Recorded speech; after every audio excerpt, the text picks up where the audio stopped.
de la recherche scientifique et technique.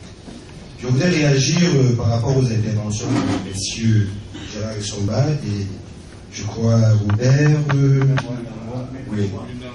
Je commence par la dernière intervention, l'intervention de monsieur Gérard Essomba qui parlait du doublage. Vous avez fait mention juste des acteurs, vous n'avez pas parlé du traducteur adaptateur qui doit suivre une formation pointue.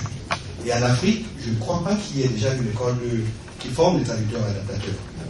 À Boya, Advanced School of Translators and Interpreters, juste une initiation au sous-titrage.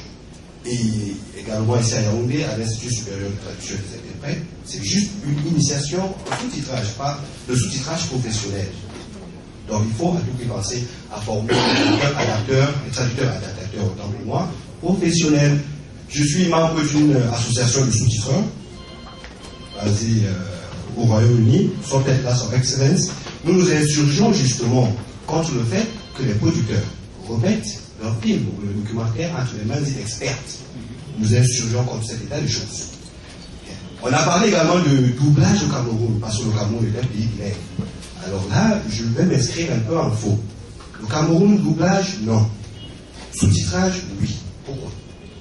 Le doublage est beaucoup plus accepté dans les pays que l'acronyme anglais X. On parle de France pour F, I pour Italy, G pour Germany et S pour Spain, pour des raisons beaucoup plus culturelles, politiques. La France, le prestige de la langue française, il faudrait contrecarrer l'influence de l'anglais, et quand on parle de l'anglais, on parle de l'anglais américain. C'est l'une des raisons pour lesquelles les Français préfèrent le doublage. Alors, Italie, Allemagne, Espagne, fasciste. Il n'était pas question que dans les salles de cinéma, on présente un film dans une langue autre que l'espagnol, autre que l'italien, autre que l'allemand. Nous avons proposé, il n'y a pas longtemps, nous avons soumis un document à la haute hiérarchie du Cameroun, c'est-à-dire au service du Premier ministre, au ministre de la Communication, au ministre de la Culture, en leur posant la question suivante. The power of film translation. Cameroun, documentaries and films, subtitling pour dubbing. Nous disons dubbing, nous disons subtitling autant pour moi, parce qu'avec le doublage, la partie anglophone peut avoir l'impression qu'on veut les phagocyter, qu'on veut les domestiquer. Et ça, c'est le doublage.